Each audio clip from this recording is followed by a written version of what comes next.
Uh, yeah, Trivikram, we are on live. I'll All right. change the host and I'll be there. If at all anything is there, you have to call me. All right. Thank you. So can we start the session, sir? Yes, please.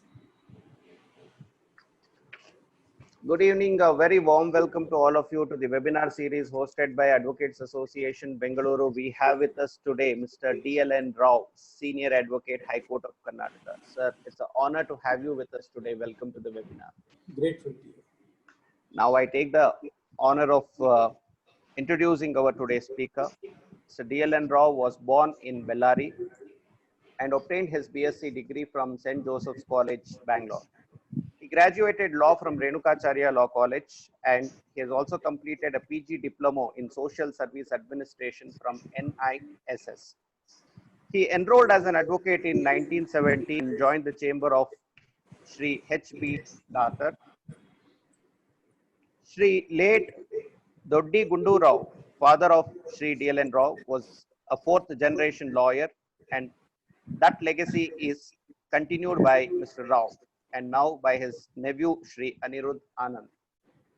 Mr. Rao is a sport enthusiast who used to play cricket, tennis, and presently he is a golf addict.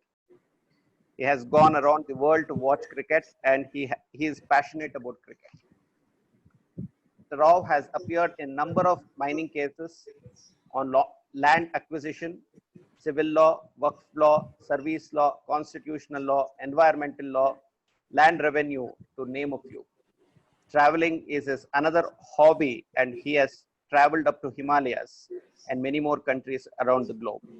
So once again, on behalf of Advocates Association Bangalore, I extend a warm welcome to you, sir. Thank you very much. Yes. Before we proceed with today's session, a small announcement. Due to technical problem, we might not be able to take online questions. So your Q&A box option is active now. So you may post all your questions on your behalf. I will be sharing those questions with our beloved seniors. Thank you. So over to you, sir. Thank you very much. And I thank the Advocates Association Bangalore for giving me this opportunity to share my views, thoughts, and an element of research work that I have done on Article 141 of the Constitution of India. Article 141 of the Constitution says, the law declared by the Supreme Court is binding on all the courts within the territory of India. There are three major things that one should remember while understanding the scope or the mandate of Article 141, namely, the law declared by the Supreme Court, the binding effect, and also the courts within the territory of India.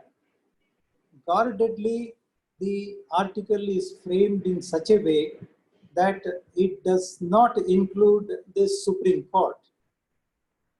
If you look at the Constitution which was drafted originally, the wordings were the same, but one honorable member, Sri M.V. Kamath, wanted an amendment to the said article by number 1945 to include all other courts instead of just all courts, so that it will be very clear that whatever is declared by the Supreme Court does not bind the Supreme Court. During the Constituent Assembly debates, when this amendment was moved by Sri Kamath, Dr. Ambedkar convinced the member by saying it is very obvious and there is no need to add the word all other courts, and all the courts naturally mean all the courts within the territory of India, and it does not bind the Supreme Court.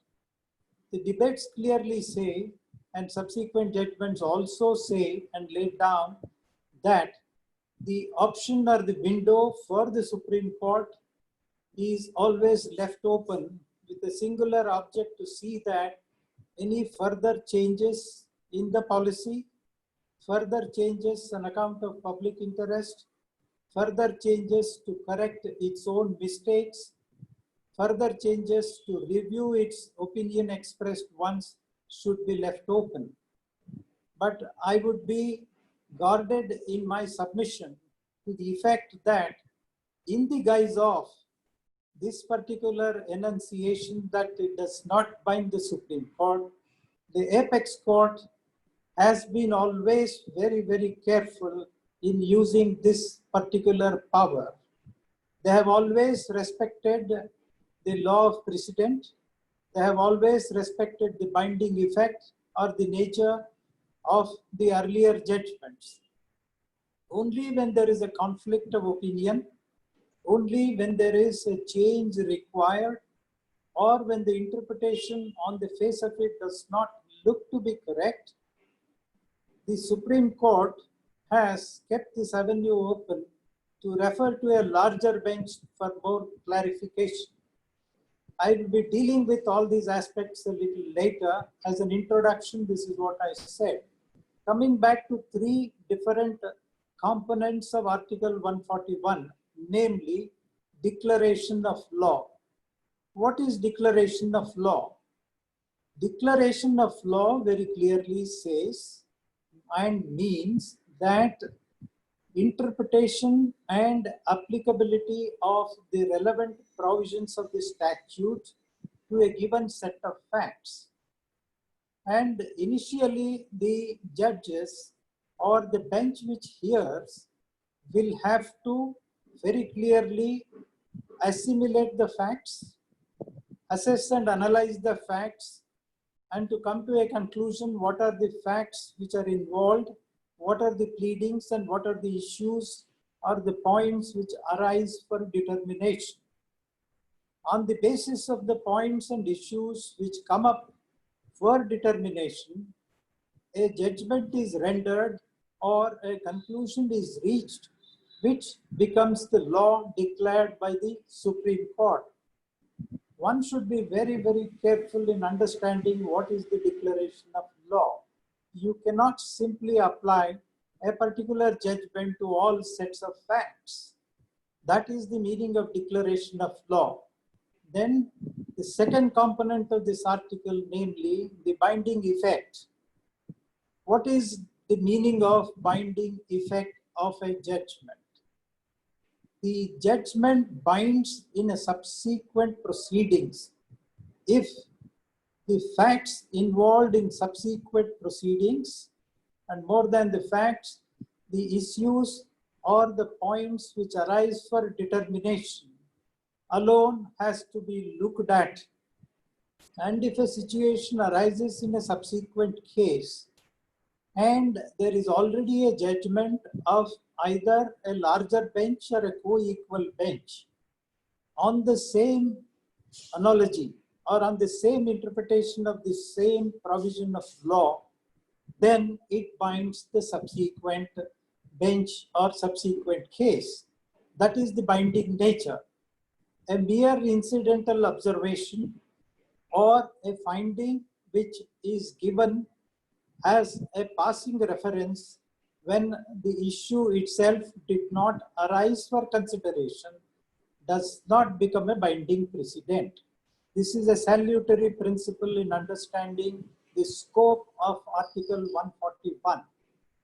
Then all the courts, as I already mentioned, it binds each and every court, tribunal, quasi-judicial authorities, administrative and executive authorities, and all the authorities which have a duty or a jurisdiction to decide a list, and also the applicability of the law declared by the Supreme Court.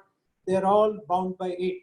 So each and every court within the territory of India is bound by a declaration of law by the Honorable Supreme Court under Article 141 is the essence or the core or the judicial discipline that is required in following such judgments. That is the concept of binding nature and the three components which are mentioned under Article 141. Well, there are two notable exceptions to this particular concept of binding nature of the declaration of law by the Supreme Court. They are one per incurium. Number two, concept of sub silentio. What is per incurium? Per incurium means a judgment rendered or a decision given in ignorance of law. There are two aspects within the concept of per incurium. One is that if a subsequent judgment is given without noticing an earlier judgment either of a larger bench or of a co-equal bench, such a judgment becomes per incurium. Sorry. The second aspect of the matter within the same concept of per incurium is if a particular statute has undergone an amendment in the sense that there is either a deletion, addition, or even a repeal, without noticing such a concept or such an event, if a judgment is rendered, it is hit by the doctrine of per incurium. Now, there is one important aspect insofar as per incurium is concerned, that is, had the subsequent bench noticed either the judgment of a larger bench or a co-equal bench, or the amendment in whatever form of addition, deletion, or repeal, had the bench noticed such an event, if the judgment would have gone other way than what is declared, then and then alone it becomes per incurium. That is a very crucial and underlining factor in understanding whether a particular judgment is per incurium or not. Then coming to the concept of sub silentio, when you think of sub silentio means that a particular finding is given by a bench on a particular point which did not arise at all for consideration or determination in a given case. If such a finding is given, then it is hit by the doctrine of sub silentio. Such a judgment can be ignored. Even a judgment which is per incurium can also be ignored. These are the two salutary aspects. Now, what is the effect of a judgment rendered per incurium? How does it bind the parties inter se? Even if the judgment is declared as per incurium in a subsequent judgment, the earlier judgment will bind the inter partes or the parties to that litigation, merely because in a subsequent judgment, if the earlier judgment is declared or rendered per incurium, that does not mean that judgment between the parties will vanish. It continues to apply to the parties. This principle is very clearly stated by Honorable Justice M.N. Venkatachalaya in the case of Anthule versus the state. In that, it is clearly stated that a judgment rendered per incurium does not take away the effect of the operative portion of the order made in the judgment between the parties. Neither the subsequent bench, which declares an earlier judgment as per incurium, has declared that to be not binding, nor does it have jurisdiction to say so. Therefore, even if it is per incurium, the judgment binds the parties. A peculiar thing can be made out of this, that some party who has had the benefit of a judgment which is subsequently found to be per incurium, as between him and his opponent, it comes to his aid. Similarly, if he has lost the case and subsequently the judgment where he has lost is declared as per incurium, that does not mean that his case he will succeed. It's a matter of concern. It's a matter which needs perhaps a further detailed research and investigation. And that is not the topic for discussion today. I leave it at that as it is. Coming back to what is per incurium once again. Excuse me.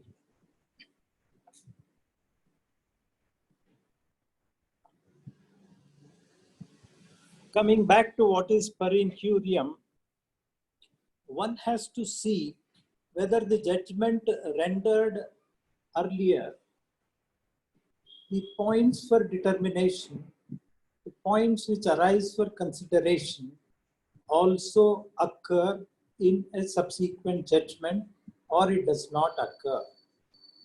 If it does not occur, a mere passing reference or an incidental observation does not bind, as I said earlier, the concept of binding nature.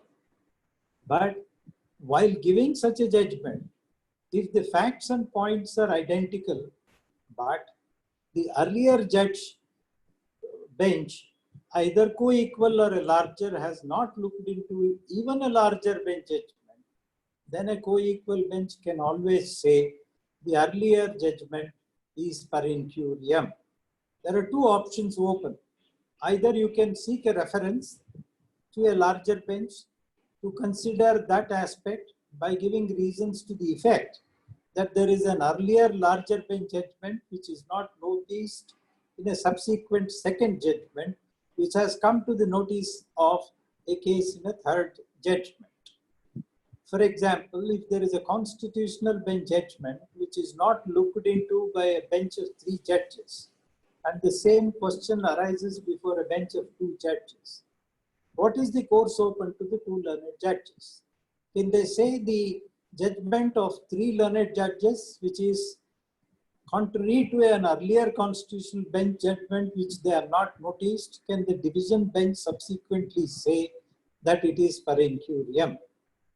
Well, the Supreme Court in certain cases have taken the view that they have to refer to a larger bench or to a bench of 3 judges at least to say that whether or not the constitutional bench judgment will apply to the facts of a given case, which is referred to them for consideration. Or they can also say, to avoid, unless and until the points are very clear, issues are categorically the same, they have the option of looking at 5 judge or the constitutional bench judgment and say, we respectfully follow the earlier constitutional bench judgment which is not noticed by a bench of 3 learned judges, and therefore, in obedience to the earlier constitution judgment, we render and follow the earlier judgment. These are the 2 courses which are open. When it comes to the High Court, the Supreme Court has, in a particular case which is reported in 1997, I'll give the citation a little later, there was a judgment of a division bench and there was another division bench judgment which is contrary to that. The matter was referred to a full bench, and full bench of the Allahabad High Court laid down the law. Subsequently, when the full bench judgment of the Allahabad High Court went to the Supreme Court, in the meantime, there was another division bench which was hearing a similar question.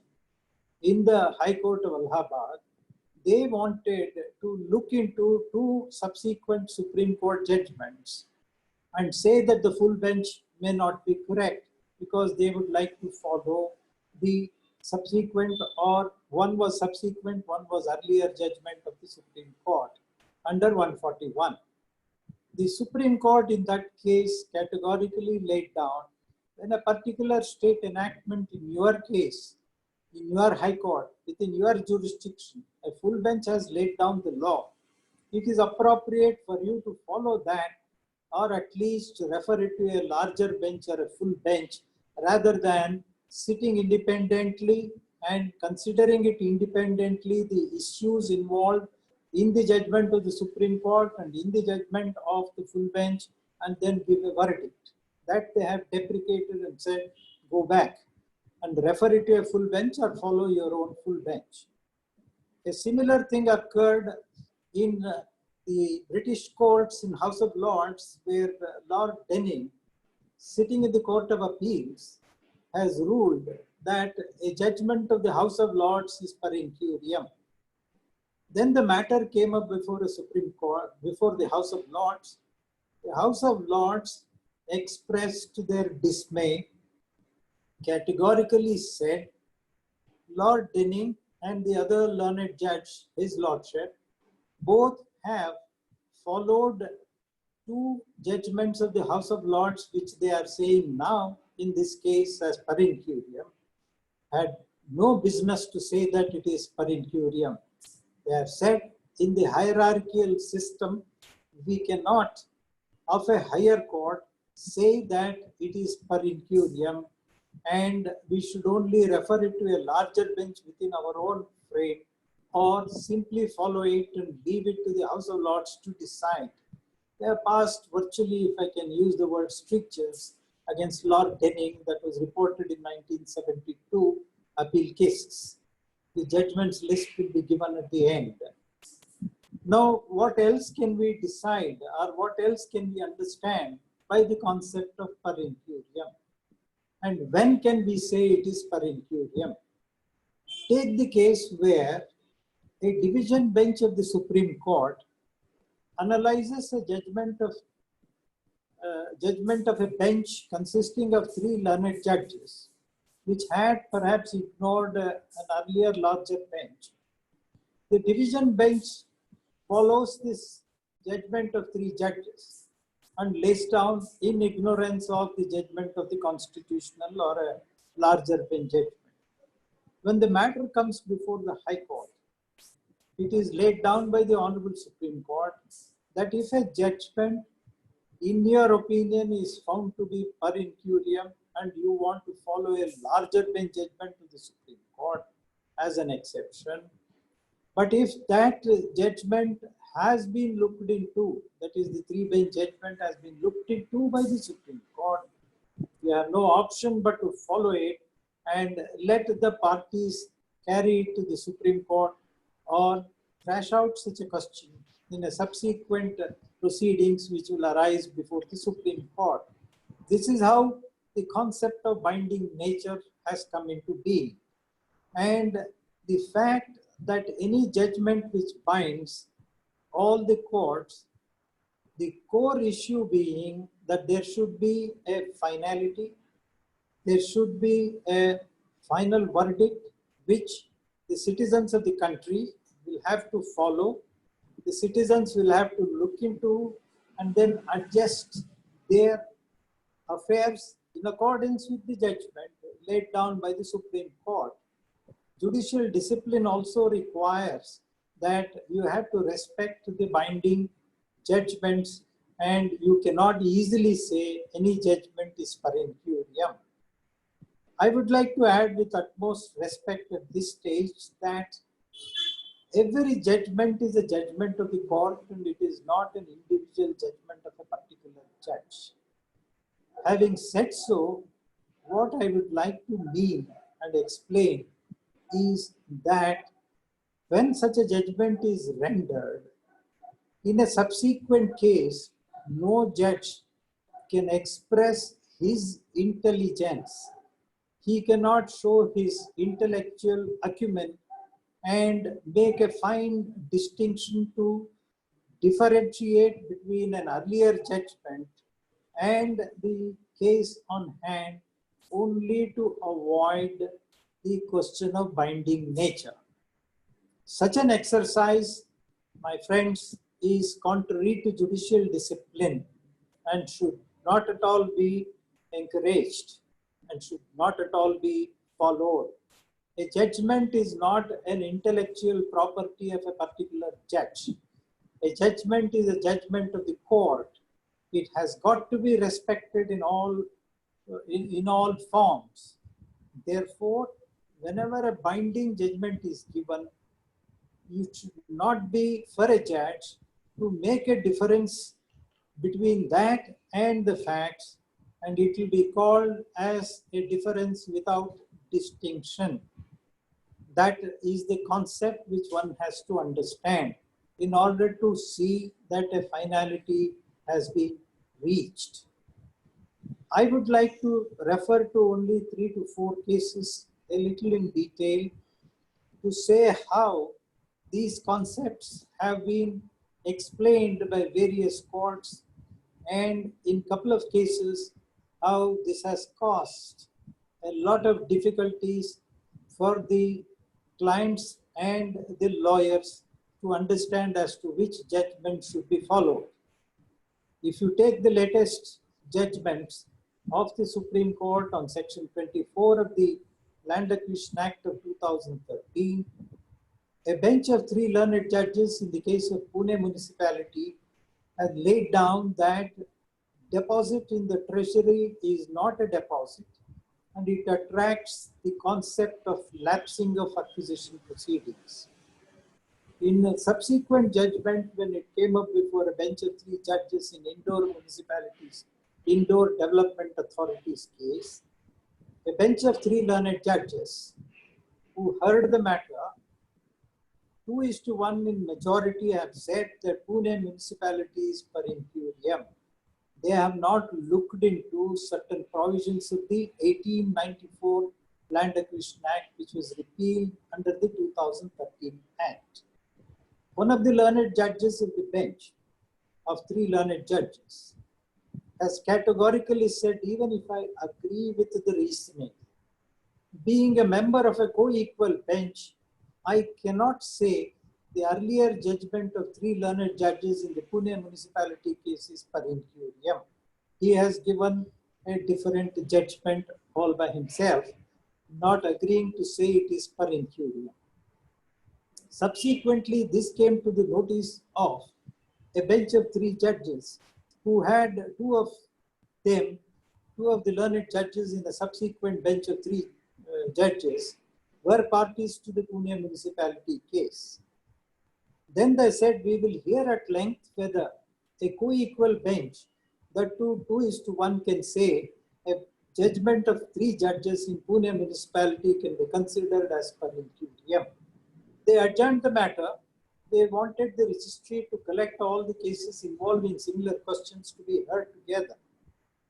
In the meantime, the matter was referred to by another division bench of 2 judges for a reference to a larger bench.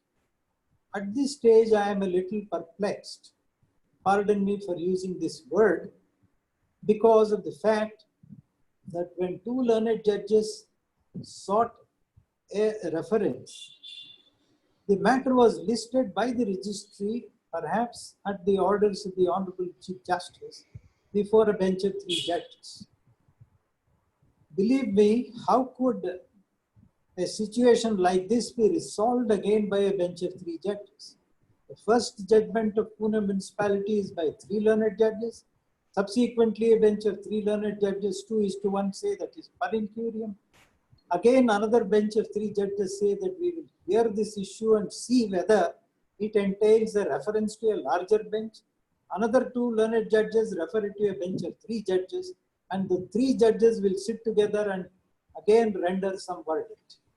Ultimately, the matter went up to a constitutional bench judgment, and everybody is aware that Honorable Justice Mishra was a party to the earlier judgment which said per incuriam, and he headed the constitutional bench, and in spite of repeated objections, repeated requests to recuse, the learned judge did not, and now it has become a part of history and it is on record. There's no point in for me to go further into it, except to express that justice should not only be done, must be seen to be done.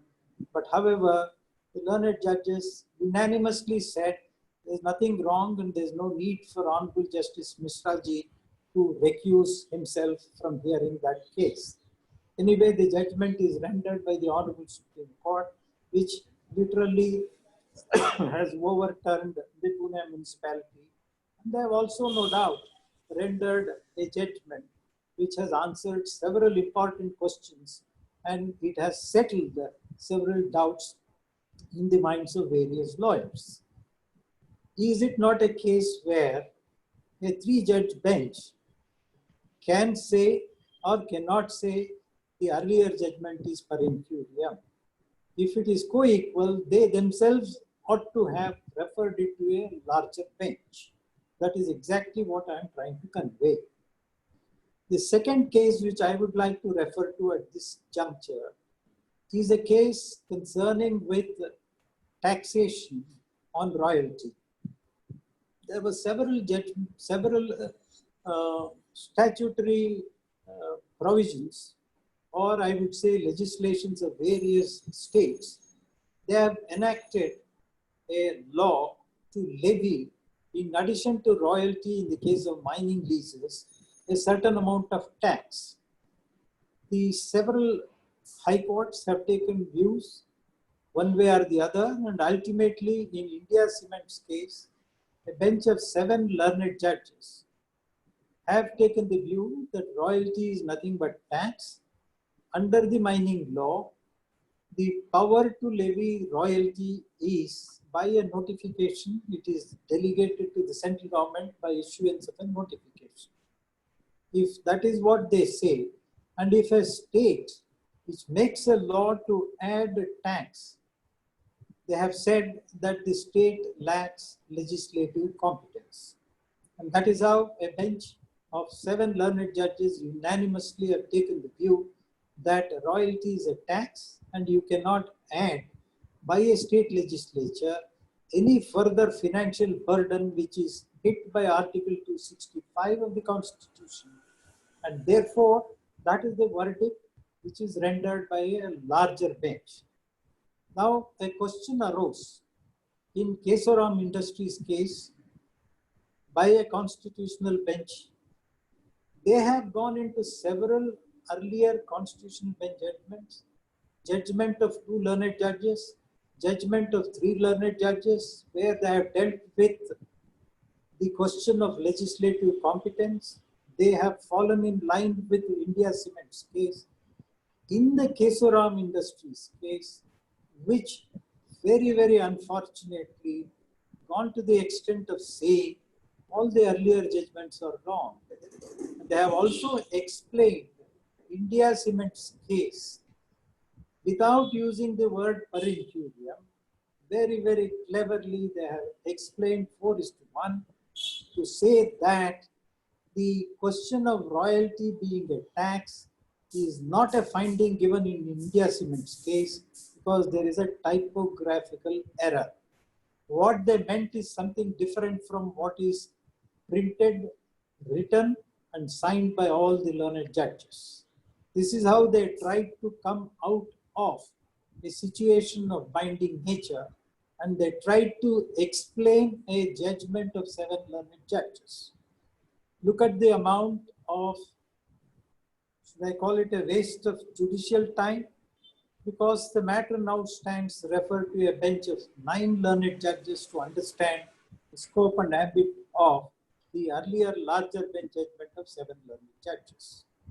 These are all lessons one should learn, of course, when you interpret Article 141 of the Constitution. Yet another case which I would like to refer to in this situation is, again in the case of mining law, no doubt that being my favorite subject, I have picked up few judgments.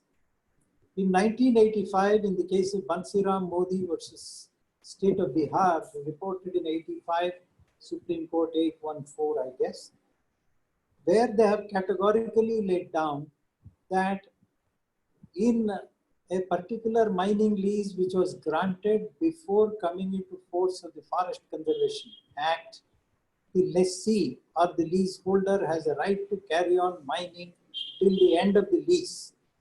There is no need after the Act of Forest Conservation came into effect in 1980 to take further permission from the central government. Forest Conservation Act says that if you want to divert a forest land for non-forest purposes, the permission of the central government in the Ministry of Environment and Forest has got to be taken. There is an elaborate procedure prescribed. In Bansiram Modi's case, it was a case of an inclusion of a mineral. Originally, the lease was granted in favor of the lessee for exploitation or to win the mineral called mica. After 1980, when the lease was still subsisting, the lessee found two other minerals within the same area called feldspar and one other mineral. He applied for inclusion. The matter went up to the Honorable Supreme Court, and the division bench of the Supreme Court laid down if he is entitled to quarry, entitled to mine, dig, and continue to unearth or continue to remove the mineral mica till the end of the lease period. If within the same area which is already used and broken up, if he is permitted to use and win two other minerals, it does not affect the Forest Conservation Act. That is the law laid down by the Supreme Court. Subsequently, in 1987, AIR 87 SC 1073, in the case of Ambika Quarry, the Honorable Supreme Court, consisting of a bench of two learned judges, distinguished the earlier case of Bansiram Modi and categorically said that was a case of a renewal of a lease. A particular person whose lease had expired applied for renewal and said that he would continue to mine within the area already permitted or dug up or diverted by way of a renewal, that he will not go and start mining in a different area within the leased area. The Supreme Court distinguished Bansiram Modi's case and categorically said that was a case of an inclusion of a mineral. This is a case of a renewal of a mining lease. In effect, my friends, digging up of the area which is already dug up prior to coming into force of the Act, the one division bench has held that FC Act does not apply, you can continue to do so. In what way does it differ insofar as renewal is concerned? At least the Ambika Quarry, the learned judges should have referred it to a larger bench to thrash out the point and see whether there is any distinction or a difference between digging up an area by way of inclusion or digging up the same area further for exploitation of the mineral in the form of a renewal. However, Ambika Quarry has been subsequently approved by Supreme Court in number of cases, but in none of those cases the facts have been gone into, and this question as to whether Ambika Quarry could have said or distinguished Bansiram was never considered. But anyway, as on today, the law of the land is even for renewal, you need to take permission under Forest Conservation Act. Be that as it may, I was only trying to refer that when it is a case of trying to distinguish, it appears to me as a case of difference without distinction. Now coming to the third case which I wanted to refer to is the latest judgment under Article 370 of the Constitution of India. The matter which is pending before the Supreme Court, and therefore I will not make any comments on that, except saying what is the position as on today. One of the contentions raised, of course this is before a constitutional bench judgment, one of the contentions raised is that there were contradictory views expressed by two constitutional bench judgments in interpreting Article 370. Way back in 1959, a constitution bench interpreted Article 370 of the Constitution and said it is a temporary provision. That was a case of Kishan Kaur. Subsequently, in the case of Sampath Prakash, Article 370 also was interpreted. The contention was raised that in earlier case it was held to be a temporary provision. In a subsequent case, this is only a contention, my friends, in a subsequent case it was held to be totally different and it is a permanent provision is the contention, and therefore the matter requires to be referred to a larger bench is a contention. The Honorable Supreme Court in that particular case framed a preliminary issue for their framed 3 points for consideration. And if you look at that, the main question is whether, rather two questions are, whether there is any contradiction within the two judgments referred to earlier. Number two, if so, whether it is a case for reference. Elaborate judgment is rendered on these preliminary issues by the Honorable Supreme Court recently by stating and going into the facts and the points which arose for consideration in both the earlier two judgments and referring to a copious number of judgments which are rendered by the Supreme Court in several cases, come to the conclusion that there is no contradiction. The facts are slightly different. They are given under different circumstances. Question of second case being a per incurium vis-a-vis the first case and requiring reference to a larger bench does not arise at all, is the verdict given in the latest case. My friends, that matter is now still pending at large before the Honorable Supreme Court. We may have to await and see what the Honorable Court is going to say.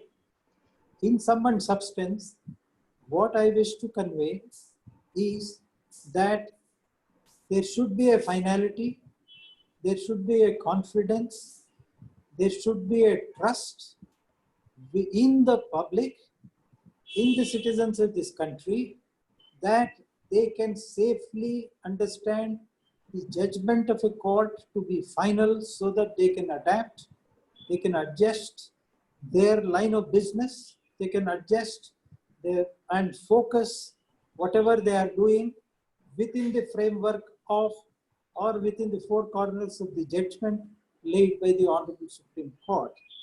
Judgments cannot be frequently tinkered with or distinguished in order to see that there is a doubt created and people at large do not understand which judgment is required to be followed.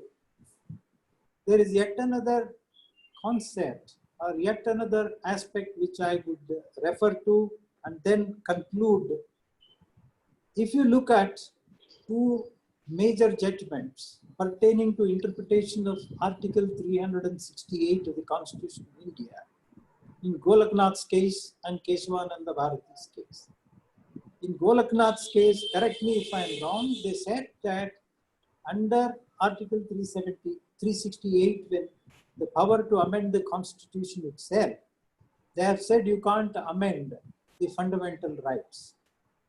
In Keshavananda Bharati's case, which overruled Golaknath's case to that extent and said, you can amend any provision of the Constitution under Article 368, but you cannot tinker with the basic structure of the Constitution. There were nine different opinions, some of them concurring, some of them differing.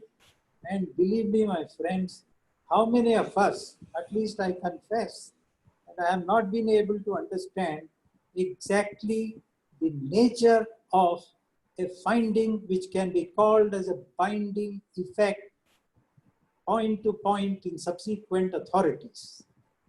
I would humbly appeal that when you are concurring with a judgment of another colleague or colleagues on the bench, their lordships, it is always advisable to give one set of judgment concurring without trying to explain and create more confusion. I am not complaining. I am only trying to say, no doubt, that is a method to evolve a legal system, to evolve interpretation of statutes. But please do not forget that the citizens, the clients and the lawyers need to understand exactly what is the law that is laid down. To a common man and to me, I understand there is an enormous distinction between a basic structure and basic feature. Has anybody tried to understand the distinction? Take, for example, case of a building. The basic structure of a building is the foundation. Basic features are where do you locate which particular room, which particular aspect, how do you get the sunlight, how do you get cross ventilation. These are all basic features which can be altered at any time. But the foundation called basic structure cannot be altered. But the two words of basic structure and basic features are being used as synonyms, which is rather not correct in my humble and respectful submission.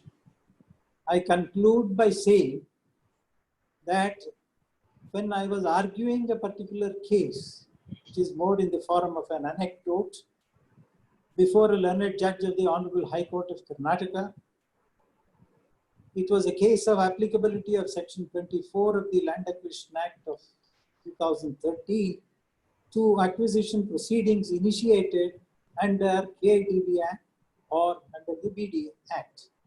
I was supported by a judgment of the Honorable Supreme Court to the effect that the new act, especially Section 24, which speaks of lapsing, starts by saying that in any acquisition proceedings initiated under the Land Acquisition Act of 1894, therefore there is a restrictive covenant, there is a restrictive phrase that you cannot apply this to acquisition proceedings under any other enactment except insofar as compensation is concerned. Because that was a concept altogether different, because a citizen is not worried as to under which enactment you acquire. The question of compensation, there should not be any discrimination. Except to this extent, I made a submission to the court that the provisions of Section 24 will not apply to acquisitions initiated under different enactments, more especially the state enactments. We also refer to Article 254(2) of the Constitution.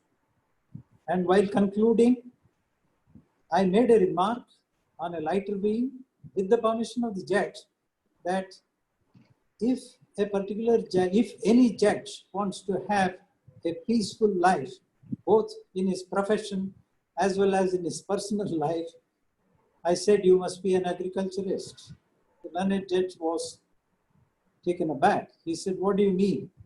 I said, you must develop a culture to agree with what Supreme Court says under 141 for your professional life, and agree with your wife, develop a culture to have a peaceful life at home that will improve your GDP, meaning thereby gross domestic peace.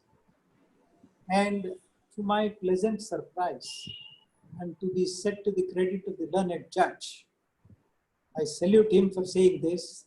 After 5 minutes of looking at the papers, he looked up and said, Mr. Rao, how do you know my secret? I told the learned judge that it is a universal fact. No doubt there will be several women lawyers trying to take cudgels against me for making this reference. Believe me, I said it only on a lighter vein, enjoy it as a joke and leave it.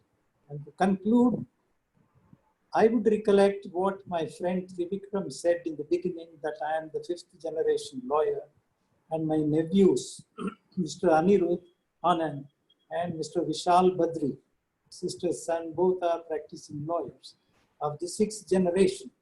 I proudly told this to a group of my friends, and all of them expressed unanimously, oh my God, you fellows have been lying in courts for centuries. Thank you very much. And I appreciate questions. And I'm also trying to recollect a famous philosopher who said, judge a man by the question he asks and not the answer he gives. Thank you very much. Thank you. Thanks to the Bar Association for giving me this opportunity to share my views. I'm extremely grateful to you. Thank you so much. I conclude. Thank you, sir. Thank you for enlightening all of us. Indeed, it was a very enriching session. Today, we have with us a senior advocate, very senior advocate, Mr. V.V. Acharya. Can I request Senior V.V. Acharya sir to share few words, please?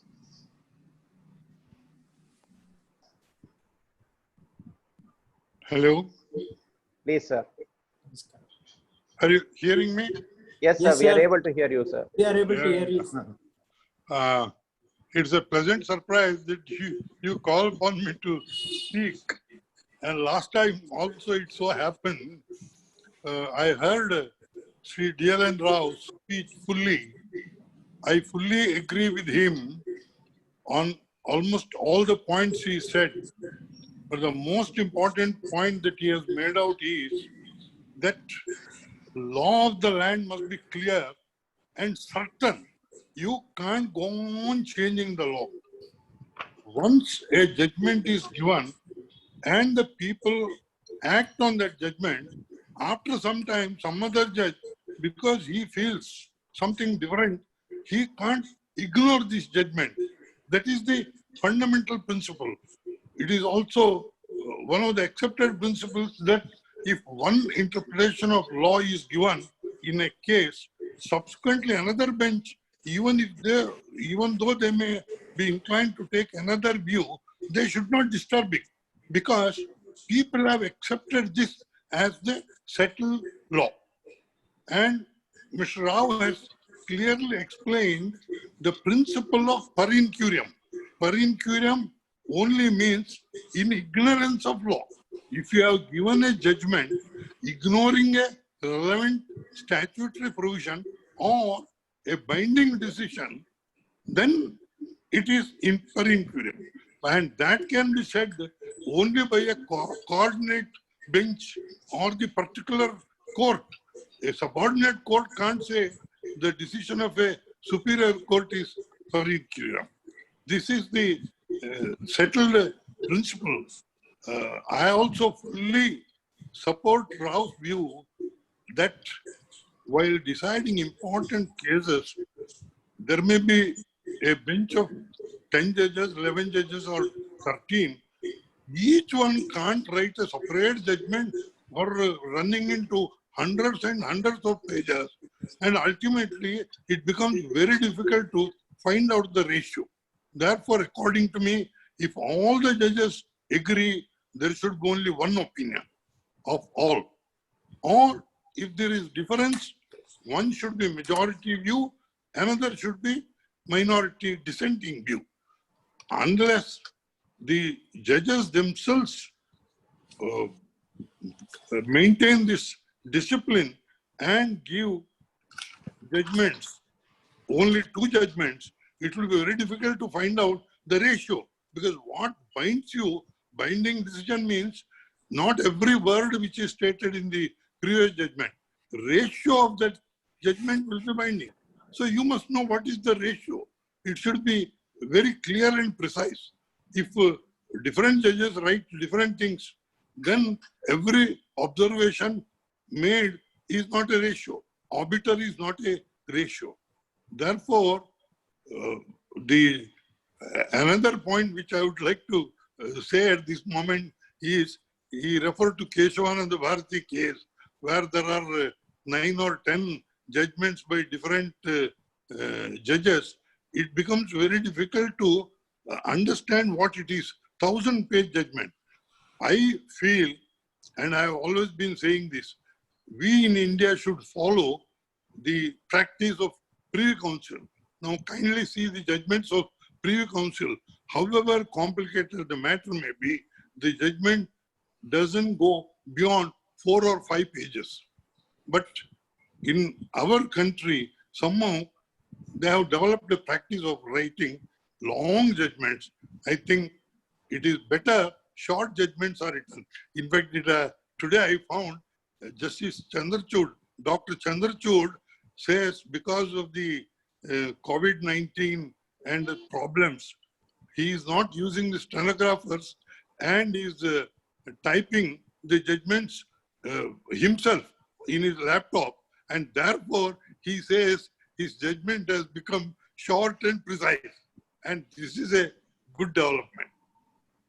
So I congratulate Sri D.L.N. Rao for giving a proper analysis of the principle of per incuriam and sub silentio, I hope it will help the lawyers to know the position clearly. Thank you. Thank you very much. Thank you very much, sir. Trivikram, Your views, please, sir. Trivikram, Please, sir.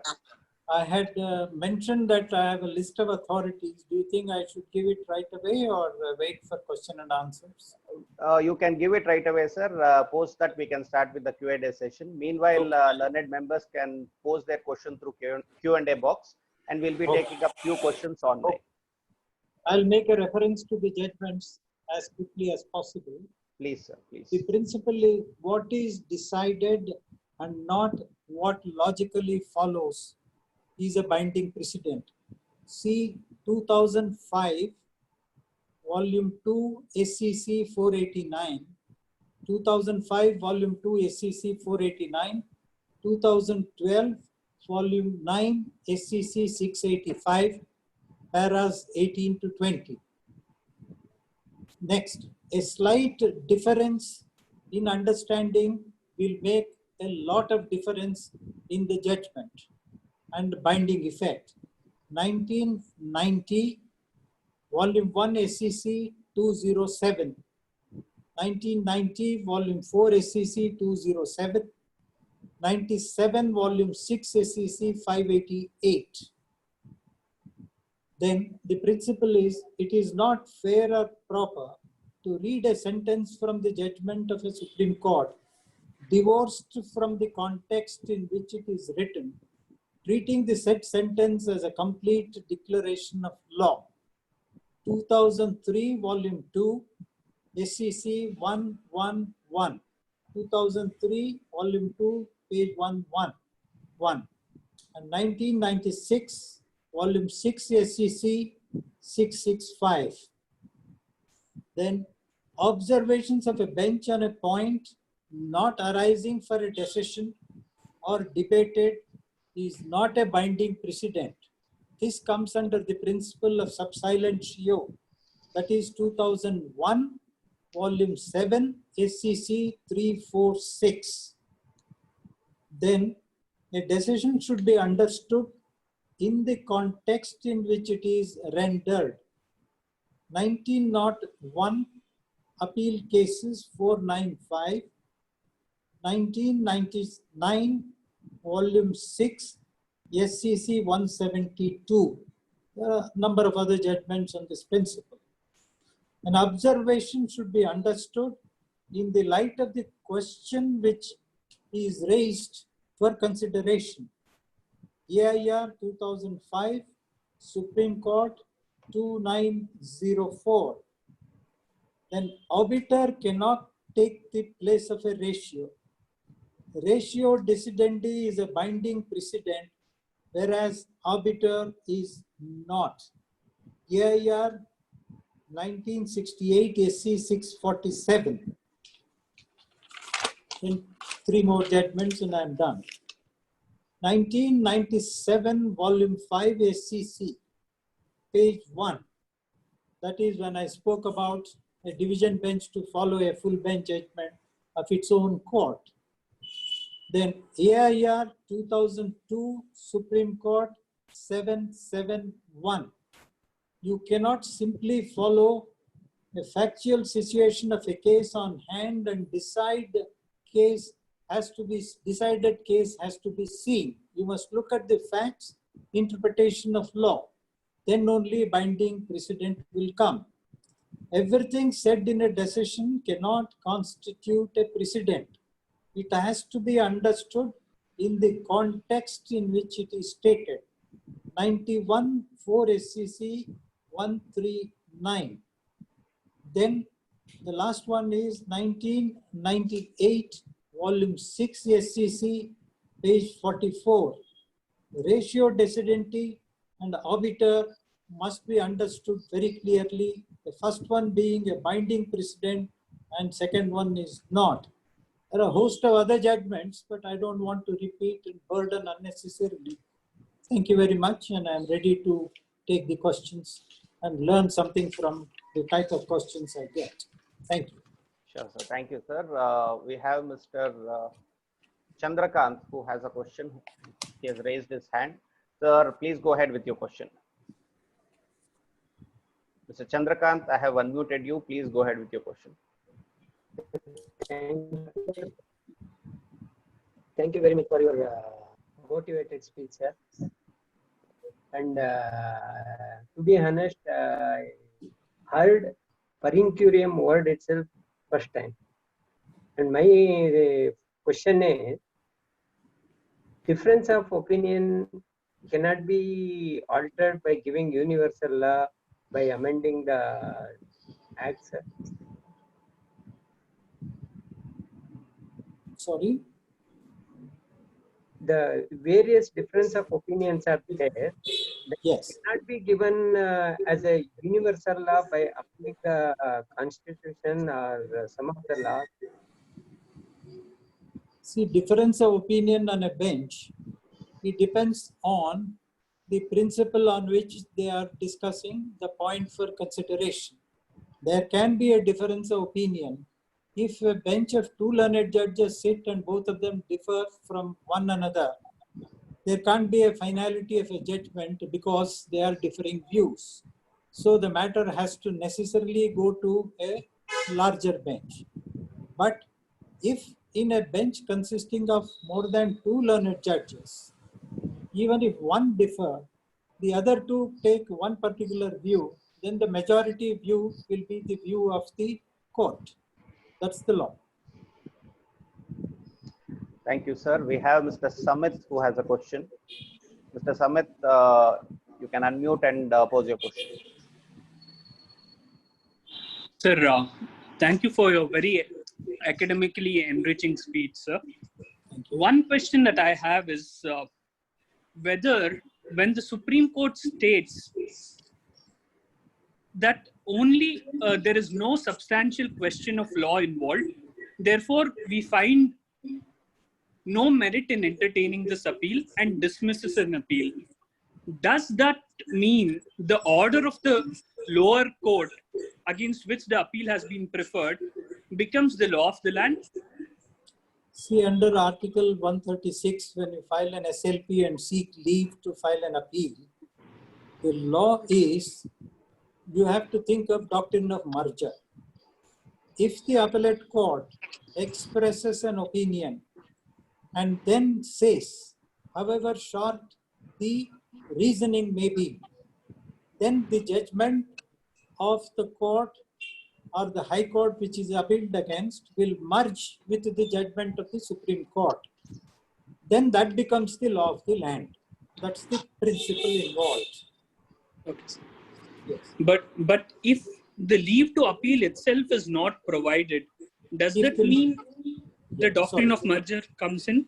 It does not, because if they find that it's not a fit case for to grant a leave, the question of merger does not arise in that. But if they give reasons by saying, you see, we are in agreement with the judgment of the High Court, or we agree with the law declared by the High Court, and it is not a case to interfere. That means they are agreeing, means they are concurring, means there is a merger. Thank you very much, sir.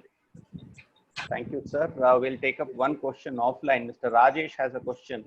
Yes. If the concept of settled law is always accepted, then will it not hamper the development of law? It's a very good question.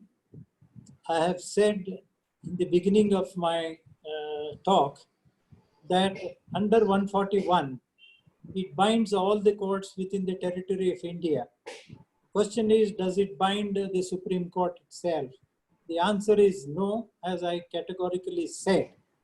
But the reason is that there should be scope for the Supreme Court, several aspects like correct the mistakes, the errors, go according to the change of times, go according to the public interest, go according to the change of policy, go according to the amendments that has taken place subsequently, and the law has to develop. There is no doubt at all. Otherwise, it will be a stagnant kind of a thing, a situation which will not improve at all. But while so doing, one must be very, very cautious. And that particular case, or in any case, when you want to evolve a law, you should not forget the principles of binding effect and also the question of per incuriam. You should consider and you should give proper, valid, understandable reasons as to why you differ. A right to differ is always there. The moment there is a right to differ, a duty is cast on you to refer. Right to differ leads to a duty to refer. That is the salutary principle.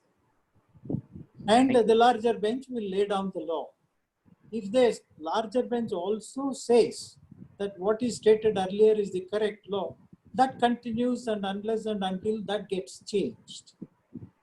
Evolution is required for the development of the nation. Like how you have the economic development, you should also have a development in this field as well. Thank you. Thank you, sir. Mr. Rangarajan has a question. Before we pitch into that, we have one more offline question. Relevance of Article 141 with reference to ratio decidendi, stare decisis, and obiter dicta. See, ratio decidendi means a ratio which is decided will become a binding precedent.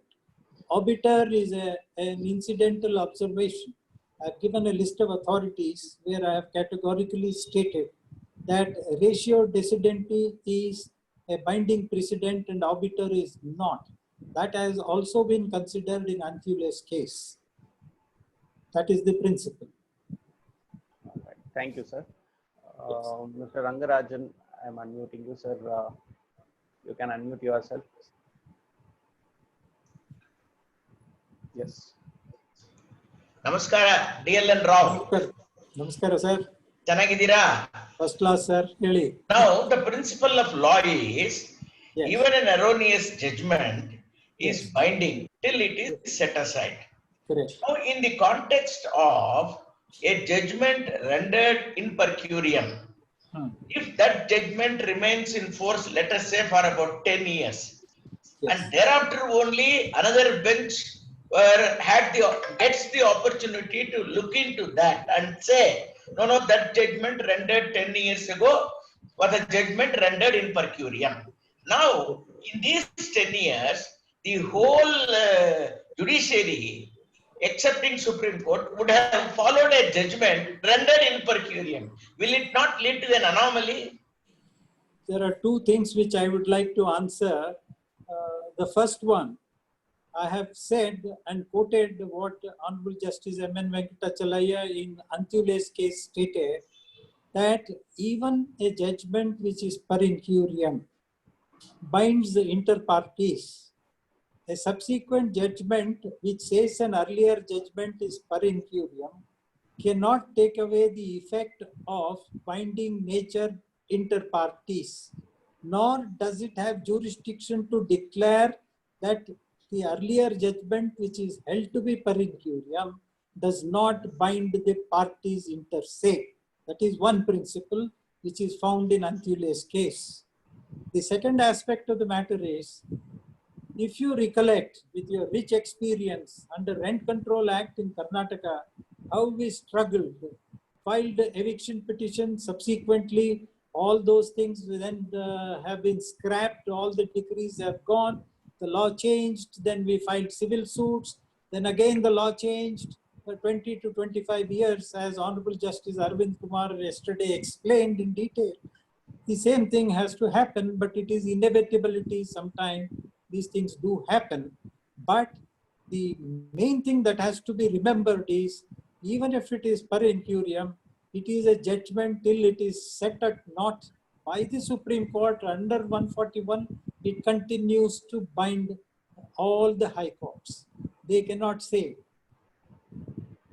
Thank you.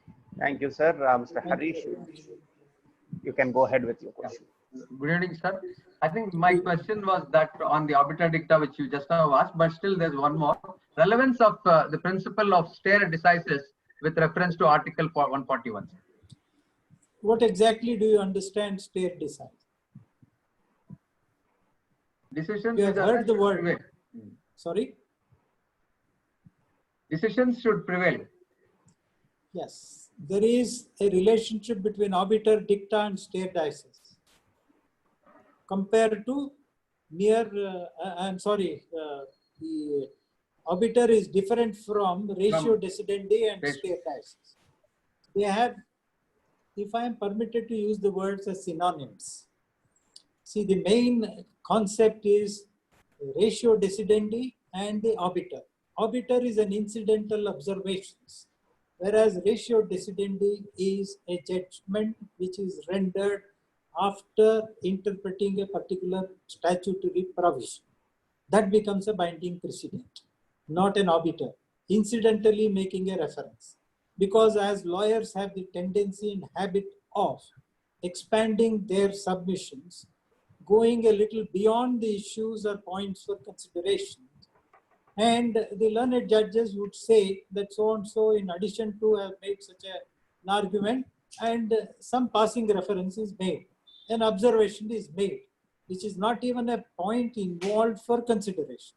That becomes an obiter. That is not a binding precedent. Thank you, sir.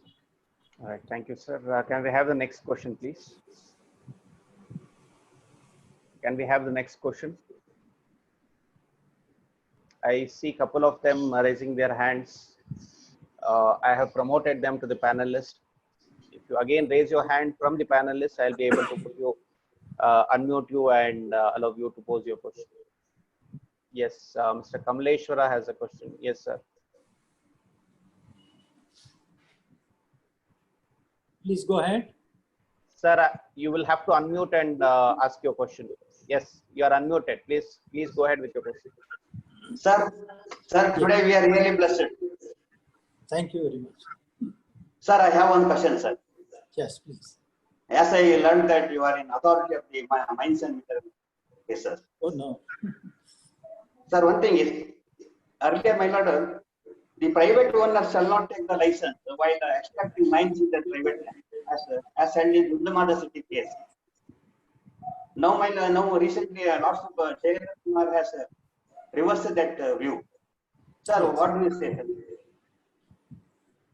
See, that is a matter which is pending in a review petition which is filed by the advocates on record. So it may not be appropriate for me to make a reference. Nevertheless, since you have asked me a question, that one of the remedies available is a review and seek review of the judgment.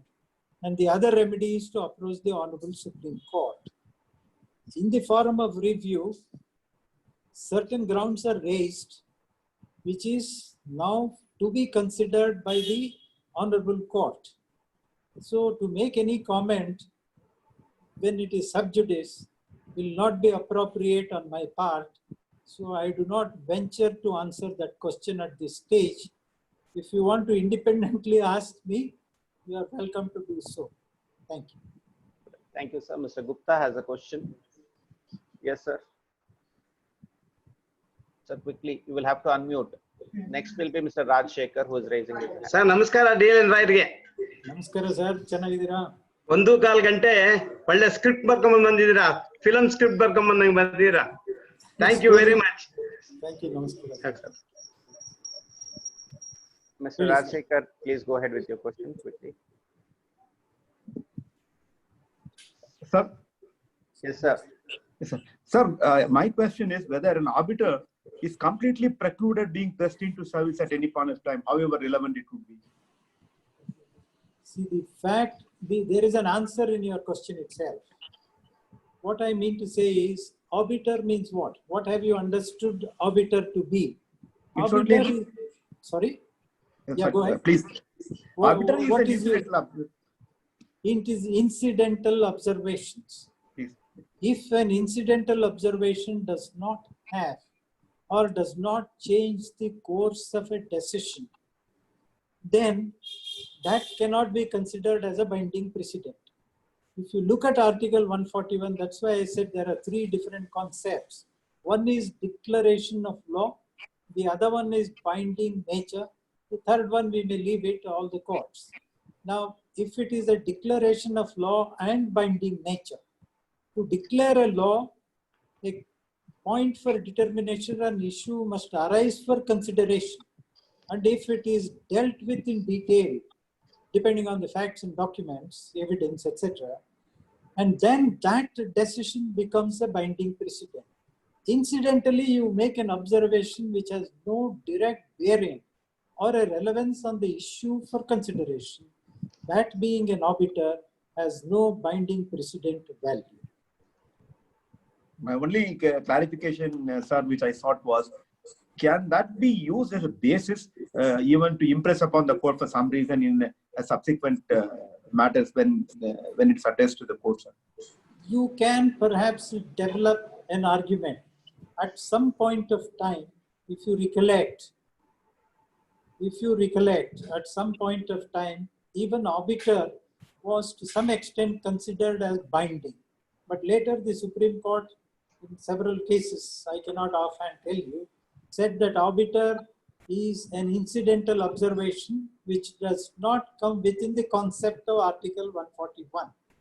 Nevertheless, if it has no influence on the final judgment, one way or the other, but if it is an observation made, and if you can develop your case based on the observation made in a Supreme Court judgment, make use of it and say, even in a case like that, Supreme Court has made an observation, build your case.